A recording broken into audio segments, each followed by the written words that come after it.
And I guess the first thing is to acknowledge that we're on Coast Salish Territory, right? So this is, and it's unceded Squamish, Musqueam, Tsleil-Waututh, and to a large respect, Stolo territory as well. And so I guess that maybe that's a good starting point then to think about narratives of displacement and dispossession, which kind of inform a lot of our work, which is to say that I'm interested in thinking about those, like how do those narratives of displacement get enacted repeatedly over and over and over again? What are the ethoses behind it? And I guess that's kind of the question that I've been animated part of the last book is, which are, what are the ethoses, the ways of being and thinking that make displacement not just appear to be inevitable, but natural?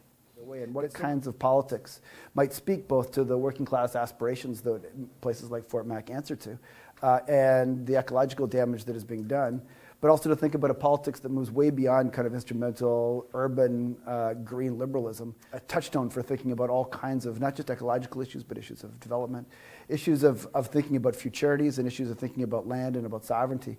And so Em and Joe and I drove up there last year to check it out, and we've been writing about it since. And part of that, the narrative around that, around thinking around Fort Mac, is that it's very easy for bourgeois, urban intellectual, liberal types like, say, us, or like me, to talk shit about the tar sands. And it's very common among activist circles, or maybe circles that you all run in, to reflexively talk about the tar sands as basically like the worst fucking place full of the worst fucking people who are doing the worst fucking damage imaginable. And to some ways that narrative is true. It is. But it's also a really interesting place in a lot of ways. And part of the reason it's interesting is because all kinds of marginalized folks with not too much other option end up there. And so one of the things about Fort Mac is that it's unbelievably multicultural. It's got the single biggest community center in Canada, something called Mac Island. And if you go there, you just got to chill out by the entrance for a little while, and you see all kinds of folks coming in, and an unbelievably diverse set of folks coming in. You see, women in hijabs on the climbing wall. You see African families carrying hockey bags. You see all kinds of people from all over the world who are making money that and organizing futures for themselves that they never would have been possible otherwise. And among them are one of my kids. So she went to Fort Mac and worked in a camp for 6 months to make enough money to go to nursing school, which adds a particular kind of trajectory for thinking about it for me.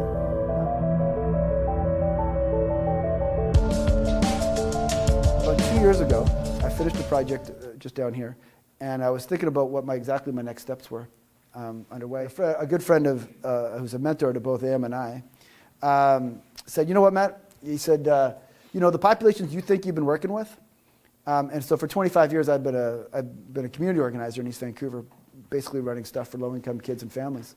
And he said, the populations you think you're working with, low-income families, refugee and immigrant kids, they're not in East Vancouver anymore. They're in Surrey, the city.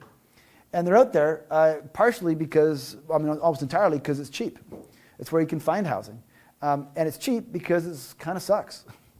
All the kind of urban design and city milieus that most of us look for and admire, among bikeability, walkability, a certain kind of conviviality, a certain kind of street vibrancy, a certain kind of diversity of cultural life, really is not really very evident in Surrey. But the thing that maybe the thread that pulls all of those comments together is this particular sets of discourses around displacement and around dispersion and around dispossessions, right? And those lead us, and some of the stuff that I've been writing on and working on a lot about and thinking about in a variety of ways, to think about ideas of sovereignty, to think about ideas of who has access to what kind of pieces of land and under what auspices. And that, of course, happens, and not by any fluke, that all of that happens on territory that has already been racially cleared of its indigenous inhabitants. And so the history of Vancouver is inseparable from a history of dispossession and displacement. So it's no secret that narrative has been followed through. That wasn't an isolated event that just ended 15 years after colonization and the reservation system was enacted. That those histories and those narratives and those logics of displacement are evident, but in all kinds of other ancillary and supportive and new and surprising kinds of ways.